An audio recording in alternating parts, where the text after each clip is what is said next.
हरि ओम। तो हम लोग अब आगे की स्थिति देखते हैं।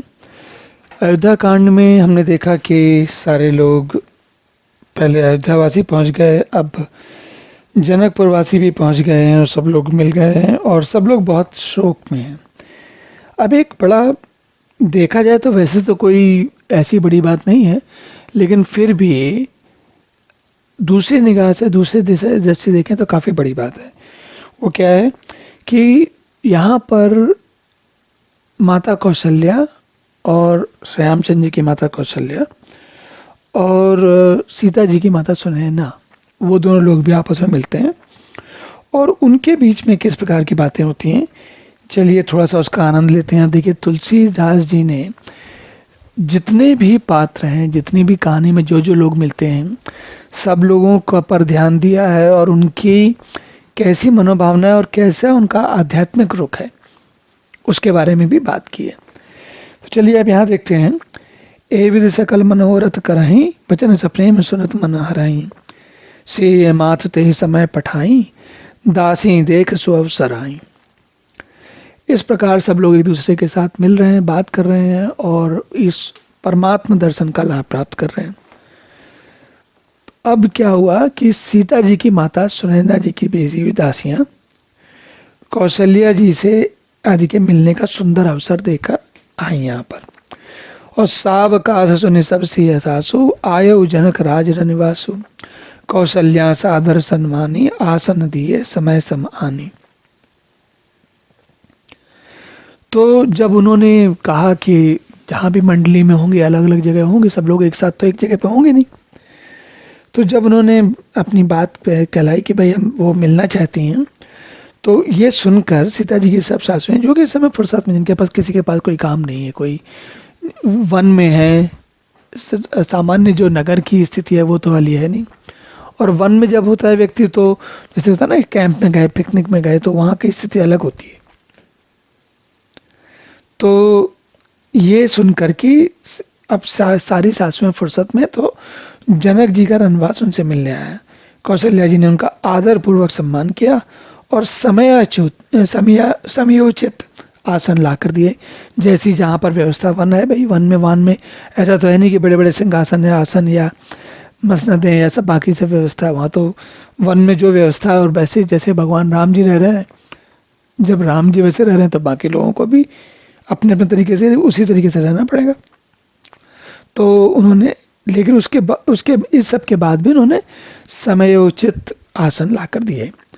शील स्नेह सकल दुह ओरा, द्रवहि देख सुनि कुलिस कठोरा। पुलक सित तन बारे बिलोचन, मई नख लिखन लगी सब सोचन। दोनों ओर सबके शील और प्रेम देखकर सुनकर कठोर वज्र भी पिघल जाते हैं। देखिए, दोनों पक्ष से कौशल्या जी अपने तरीके से नम्र और सीधे स्वभाव की हैं और सुनैना जी अपने तरीके से नम्र और सुशील स्वभाव की हैं, और दोनों लोग एक दूसरे को देखकर उनके शरीर पुलकित हैं, शिथिल हैं और नेत्रों में प्रेम के आंसू हैं। और दोनों के लिए, माता कौशल्या के लिए भी और माता सुनैना के लिए भी, दोनों तरफ से देखा जाए तो उनके जो सबसे प्रिय हैं राम, उनके वो वन में हैं। तो उनके, अब हम जानते हैं कि माताओं को अपने बच्चों के बारे में किस प्रकार की भावना होती है, इसमें तो कोई कहने वाली बात है ही नहीं, सभी लोग जानते हैं। सब सिय राम प्रीत किसी मूरति, जनु करना बहु बेस बिसूरति। सिय मातु कह विधि बुधि बाकी, जो पै फेन फोर पबिटा की। सभी सीताराम जी के, श्री सीताराम जी के प्रेम की मूर्ति से सभी लोग श्री सीताराम जी के प्रेम में मग्न हैं। और वे स्वयं, ये दोनों लोग, हमने जितनी भी अभी तक कहानी पढ़ी, दोनों लोग बहुत ही कहते हैं ना, जो बहुत ही सुंदर, बहुत ही अच्छे स्वभाव वाली हैं, बहुत ही सुशील स्वभाव वाली हैं। तो कहते ये हैं कि स्वयं करना ही बहुत प्रकार के वेश धारण करके विसुर रही हो। श्री सीता जी की माता सुनैना जी ने कहा कि विधाता की बुद्धि टेढ़ी है, जो दूध के फेन जैसी कोमल वस्तु को वज्र की टांके से फोड़ रहा है। अत्यंत जो अत्यंत कोमल और निर्दोष हैं, उन पर विपत्ति ढा रहा है। किनके लिए कह रही? वो राम जी के लिए कह रही, सीता जी के लिए कह रही। सुनिए सुधा देखी है करे, गरल सब करु तूति कराल, जहत है काक उलूक बक मानस सकृत मराल। अमृत केवल देखने सुनने में आता है, विष विष जहां तहां प्रत्यक्ष देखा जाता है। और विधाता की सभी करतूतें भयंकर हैं। जहां तहां कौवे उल्लू और बगुले ही दिखाई देते हैं, हंस तो एक ही मानव सरोवर में है। अब सब लोग ये कह रहे हैं बार बार कि भाई आपस में ये दोनों जने बात कर रहे हैं कि, और सुनैना जी कह रहे हैं कि देखिए विधाता ने तो सब लोग विधाता को दोष दे रहे हैं। देखिए भगवान राम ने भी विधाता पे कह दिया और बाकी सब लोग विधाता पे कह रहे हैं। तो देखिए कितनी कैसी विचित्र स्थिति है। विधाता क्या करते हैं? विधाता ने जिसका जैसा कर्म है उसको वैसा फल देते हैं। उनका तो नियम बड़ा सुंदर सा सरल सा है, उसमें कुछ कोई ऐसी बात नहीं है कि कर्म कोई हो और फल कोई और मिल जाए, ऐसा कभी होता ही नहीं। विधाता का नियम ही वैसा है। लेकिन हम सभी लोग और अपने अपने स्तर पर हम सभी लोग जब जैसी समस्या आती है तो सबसे पहले किसको दोष देते हैं? विधाता को दोष देते हैं। वही जो है माता सुनैना जी कह रही हैं। और सुनि ससोच कही देव सुमित्रा, विधि गति बड़ी विपरीत विचित्रा, जो सजी पालई हरई बहोरी, बाल केली समय विधि मति बहोरी। ये सुनकर देवी सुमित्रा जी भी शोक के साथ कहने लगी, विधाता की चाल बड़ी ही विपरीत और विचित्र है, जो सृष्टि को उत्पन्न करके पालता है और फिर नष्ट कर डालता है। विधाता की बुद्धि बालकों के खेल के समान भोली विवेक शून्य, मतलब विवेक शून्य मतलब, अब देखो ये सब लोग ऐसे आपस में बात कर रहे हैं कि जैसे विधाता जो है वो, उन्होंने, स्वाभाविक है सबके मन में रोष है, सबके मन में इस बात को लेकर कष्ट है कि विधाता ने ऐसा क्यों कर दिया। तो सब लोग अपनी अपनी सोच, अपने अपने विचार के हिसाब से कह रही हैं। तो इन दोनों लोगों की बातें सुनने के बाद माता कौशल्या क्या कहती हैं, देखिए सुनते हैं। कौशल्या कह दोष न काहू, कर्म विवश दुख सुख चतिलाहू, कठिन कर्म गति जान विधाता, जो शुभ अशुभ सकल फल दाता। कौशल्या जी कहती हैं दोष किसी का नहीं, विधाता का भी नहीं है। दुख सुख हानि लाभ सब कर्म के अधीन है और कर्म की गति कठिन है, दुर्विज्ञ है, मतलब जानना कठिन है उसको, उसे विधाता ही जानता है, जो शुभ और अशुभ सभी फलों का देने वाला है। तो माता कौशल्या जो बात कह रही हैं, क्या कहती हैं? कहती हैं कि कर्म की गति कठिन है। क्यों कर्म की गति कठिन है? भाई सबको पता है रामचंद्र जी ने तो कोई गलत काम किया नहीं और ना माता सीता ने गलत काम किया, तो उन्होंने ऐसे कौन से कर्म किए थे जो उनकी गति इतनी कठिन हो गई, कर्म उनको इस प्रकार के वो मिले हैं। तो या फिर चलिए भगवान तो भगवान है, माता सीता ने ऐसा क्या काम किया, या माता सीता को भी मान लें कि लक्ष्मी जी हैं, नारायण के साथ साथ चलती हैं। तो अब मान लीजिए भगवान को तो थोड़ी देर के लिए छोड़ दें क्योंकि भगवान पर एक अलग नियम लगता है, पर हम मनुष्यों की बात करें तो जितने लोग वहां पर अभी पहुंचे हुए हैं, अयोध्यावासी, जनकपुरवासी और कोल भील किरात इत्यादि सब लोग, उसमें सभी ने, ऐसा तो है नहीं कि सबने कोई बहुत ही कठिन काम गलत काम किया। तो इन सब लोगों को इतने महाराज दशरथ के मृत्यु की शोक का सामना क्यों करना पड़ रहा है? क्यों इन लोगों को दुख हो रहा है? कुछ तो कोई ऐसा, अगर माता कौशल्या की बात सही मानी जाए तो कह रही है कि कर्म की गति कठिन है, तो कौन सा ऐसा काम किया होगा इन्होंने जो कि इनको ऐसा शोक मिल रहा है? और यहां पर जब बात कठिनाई की आती तो उसमें एक बात ध्यान देने की है। क्या होता है कि जो इस जीवन में किए हुए कर्म हैं उनका तो फल हम उसका अनुमान लगा सकते हैं कि भाई अच्छा हमने ऐसा गलत काम किया था। कभी कभी ऐसा होता है कि दूसरे लोगों को नहीं पता होता, लेकिन हमें स्वयं को पता होता है कि हमने कभी कोई कठिन समय आता है तो हम याद करते हैं कि अच्छा हमने भी कोई गलत काम किया था। लेकिन सबको नहीं पता होता, सारी जगत को नहीं पता होता, लेकिन हमको स्वयं को पता होता है। लेकिन हमको क्या पता होता है? हमको तो इसी जीवन की घटनाएं पता होती हैं। जब कभी कभी हमको कोई ऐसी समस्या होती है, हमने कोई गलत काम नहीं किया लेकिन फिर भी कोई समस्या झेलनी पड़ रही, कोई कष्ट झेलना पड़ रहा होता है, तब जो है विद्वान जन कह गए हैं, भगवान ने गीता में भी कहा और तुलसीदास जी ने भी यहाँ बार बार कहा है, और वही कौशल्या जी कह रही कर्म की गति कठिन है। कठिन का मतलब पिछले कई जन्मों के जो अलग अलग जन्मों के कर्मों के फल हैं, उनमें से कोई ऐसे फलीभूत हुए हैं जो अयोध्या वासियों को शोक का कारण बन रहे हैं। ईस रजाई शीस वहीं के उत्पत्ति तिथि लय विसौ अमी के, देवी मोह बस सोचे बाधे विधि प्रपंच अचल अनादि। ईश्वर की आज्ञा सभी के सिर पर है।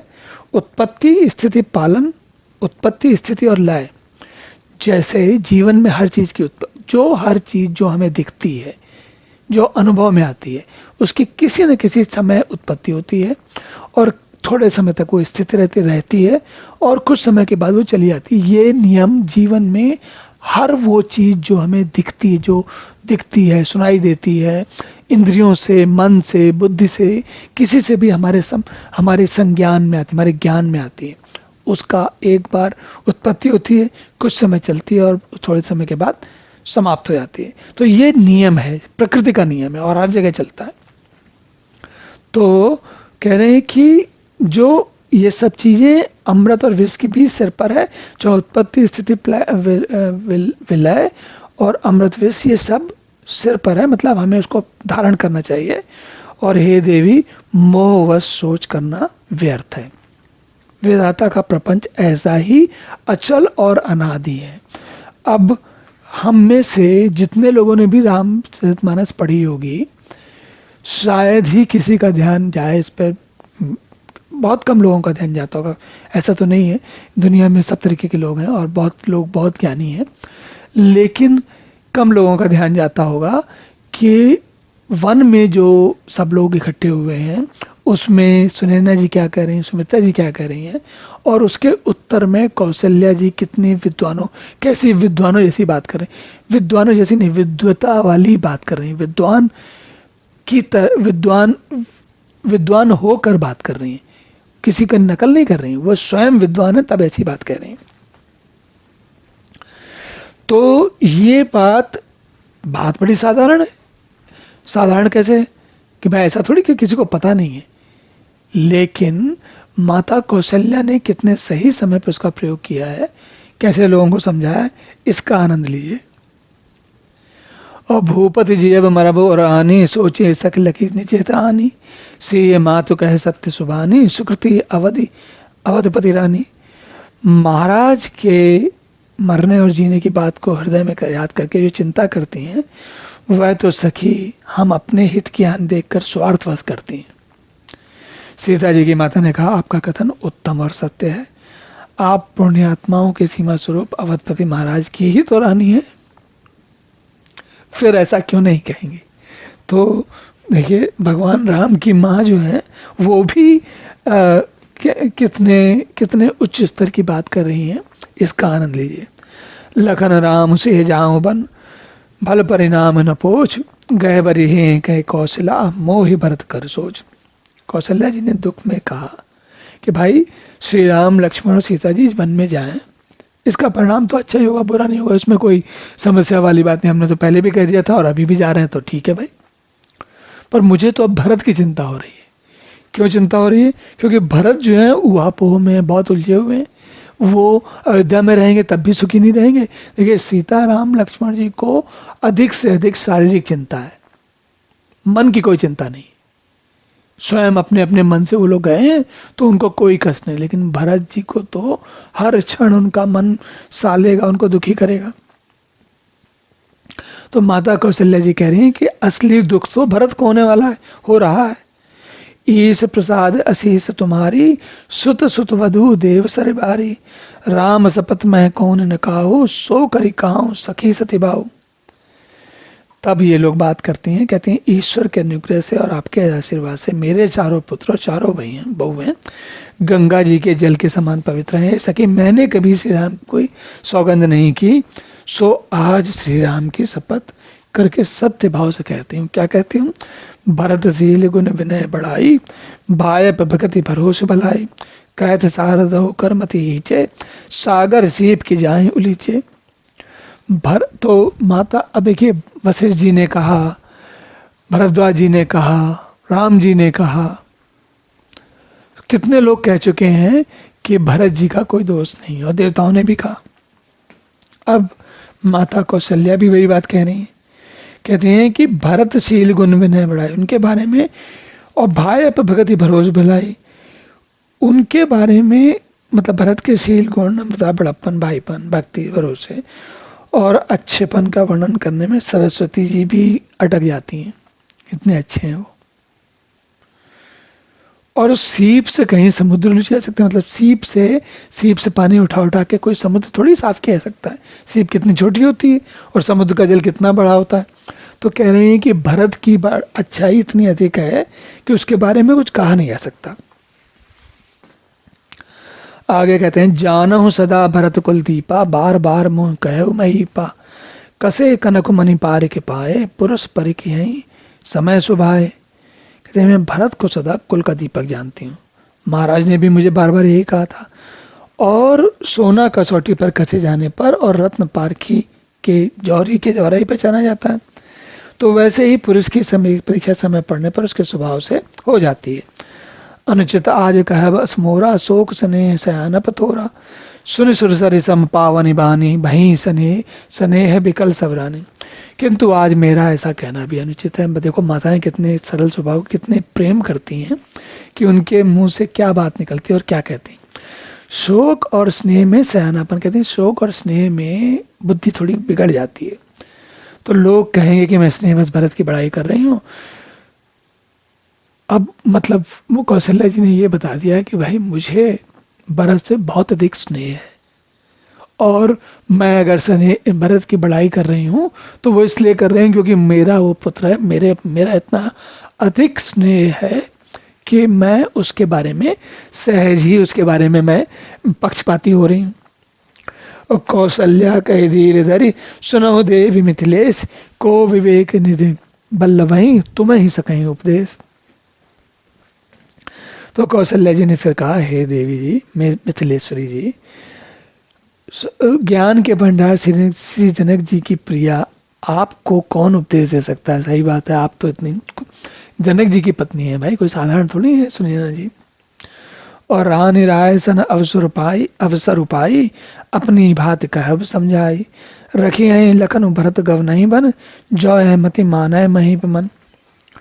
तो हे रानी, मौका पाकर आप राजा को अपनी ओर से जहां तक हो सके समझा कर कहिएगा, लक्ष्मण को घर पर रख लिया जाए और भरत वन को जाए। यदि राय राजा के मन में ठीक हो, अच जाए, तो भल जतन करब सुविचारी, मोरे सोच भरत कर भारी, गूढ़ सने भरत मन माही, रहे नीक मोहि लागत नहीं। तो भली भांति सोच समझ के कहिएगा।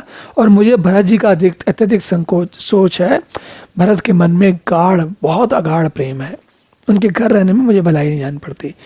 डर लगता है कि उनके प्राणों को कोई भय ना हो जाए, मतलब वो इतना ज्यादा शोकवश ना हो जाए कि वो उनको जैसे महाराज दशरथ चले गए ऐसे ये भी न चले जाए।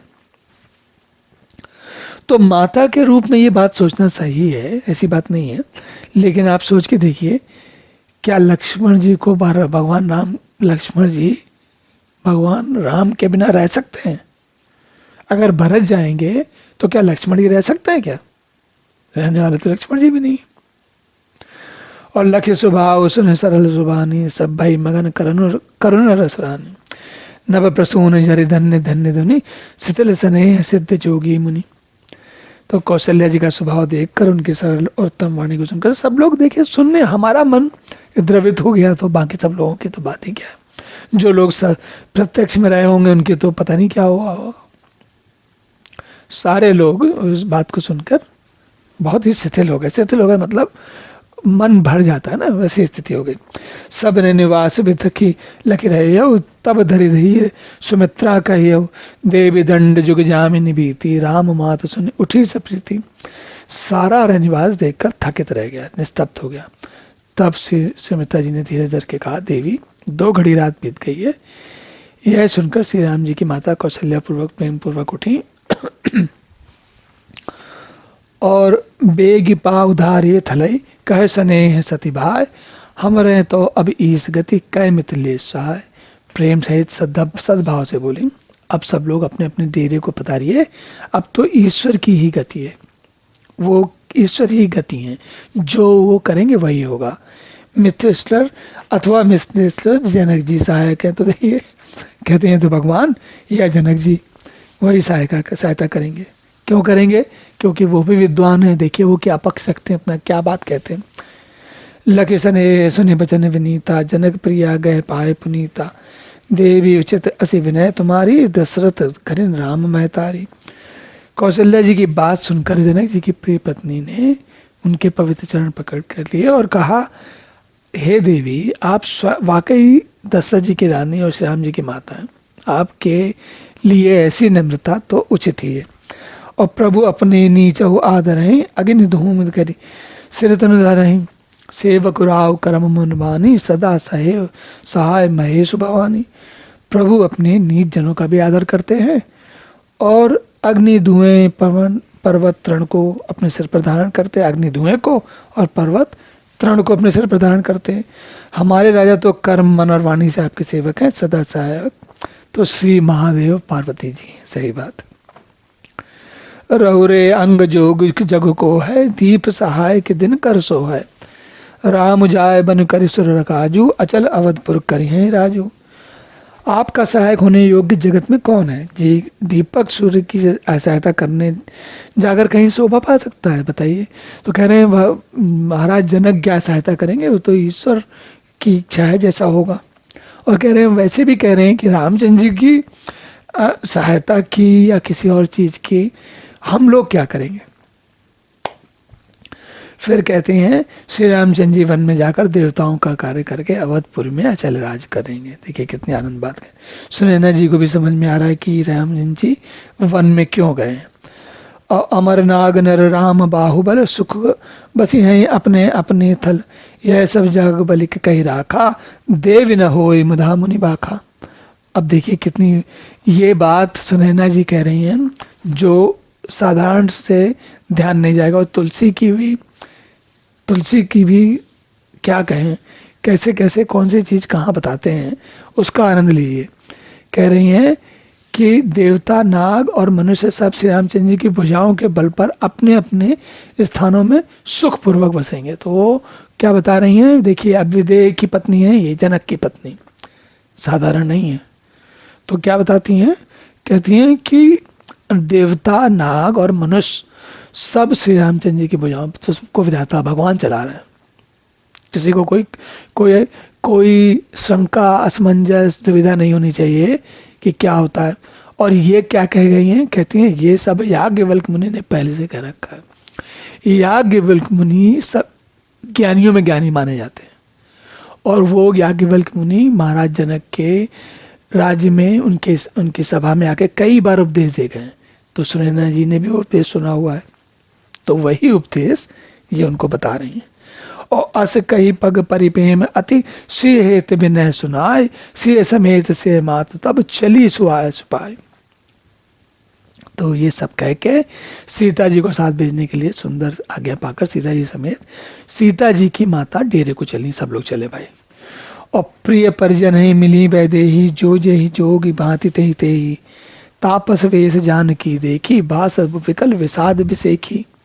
देखिए जानकी जी भी सब लोगों के साथ कहीं थी, तो जो अपने प्यारे कुटुंबों से जो जिस योग्य था उससे उसी प्रकार में, किसी के पैर छुए, किसी के गले मिली या किसी को आशीर्वाद दिया जो जैसा था। और जानकी जी को तपस्विनी के वेश में देखकर सभी शोक से अत्यंत व्याकुल हो गए। स्वाभाविक बात है भाई, भगवान राम को लक्ष्मण को देखकर जितना कष्ट मन में होगा सामान्य जन, हम अगर अपने आप को वहां उनकी जगह रखें तो जितना कष्ट राम लक्ष्मण को देखकर होगा उससे कहीं अधिक कष्ट सीता जी को मन में देखकर होगा। लेकिन सीता जी और राम जी तो और लक्ष्मण जी तो अपनी इच्छा से वहां पर है, कोई किसी ने धक्का थोड़ी दिया उनको। परमात्मा को जैसा जैसा समझ में आता है, जो समझ में आता है और जब समझ में आता है तब वो वैसा करते हैं। वो हमारे नियम कर्म से परे हैं। परमात्मा के ऊपर हमारे कोई नियम कर्म नहीं लगते, कर्म फल परमात्मा के ऊपर नहीं लगते, वो सब मनुष्यों पर, जीवों पर लगते हैं। जीवित प्राणियों, जिनको जीव हैं, जो जिनमें मनुष्य भी हैं और बाकी प्राणी भी हैं, उन सब पर लगते हैं। लेकिन परमात्मा पर ऐसा कोई नियम नहीं लगता। तो अब यहीं विश्राम करते हैं और अगले सत्र में इसी कथा के अगले भाग में पुनः मिलेंगे। तब तक के लिए हरि ओम।